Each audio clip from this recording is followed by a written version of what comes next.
सोने के पिंजरे में एक तोता कैद था और तोता बोलने वाला था।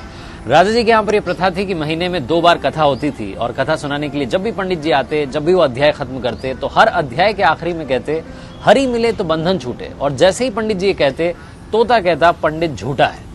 और जैसे ही तोता ये कहता पंडित जी के लिए सिचुएशन अजीब हो जाती, हर बार एम्बैरेसिंग सिचुएशन हो जाती। 2-3 बार तो चल गया, लेकिन पंडित जी को लगा कि तोता मानने वाला नहीं।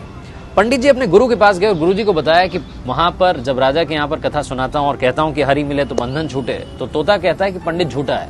ये तोता पंडित झूठा है बार बार क्यों कहता है? तो गुरु जी ने कहा कि चलते हैं, चल करके तोते से बात करते हैं। गुरु जी पंडित जी के साथ में तोते के पास पहुंचे और तोते से पूछा कि भैया बात क्या है? तो तोते ने बताया कि गुरु जी एक बार मैं एक ऋषि के आश्रम में पहुंचा, वहां पर मंत्रोच्चारण हो रहा था, जो उनके शिष्य थे मंत्र बोल रहे थे। मैंने एक मंत्र सुन लिया और मंत्र याद करके मैंने रिपीट कर दिया। जैसे ही मैंने मंत्र बोला तो ऋषि के शिष्यों ने देखा कि बोलने वाला तोता है। उन्होंने मुझे पकड़ लिया, लोहे के पिंजरे में कैद कर दिया।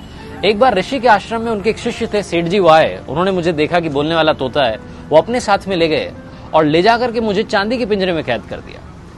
एक बार राजा जी के यहाँ पर दावत थी तो सेठ जी ने सोचा कि क्या गिफ्ट दिया जाए। फिर उन्हें मेरी याद आई, उन्हें लगा कि इससे महंगा कोई गिफ्ट नहीं हो सकता। वो मुझे लेकर के गए और राजा को भेंट कर दिया। रानी को मैं बड़ा पसंद आया और मुझे सोने के पिंजरे में कैद करवा दिया। कुल मिलाकर के रहा मैं पिंजरे में ही, मेरा पिंजरा नहीं छूटा।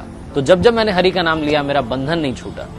गुरुजी ने तोते को अपने पास बुलाया और उसके कान में एक बात कही। गुरुजी पंडित जी को लेकर के वहां से चले गए। अगली सवेरे जब सुबह हुई तो राजा के सेवकों ने देखा कि पिंजरे में तोता मरा हुआ था, उल्टा पड़ा हुआ था।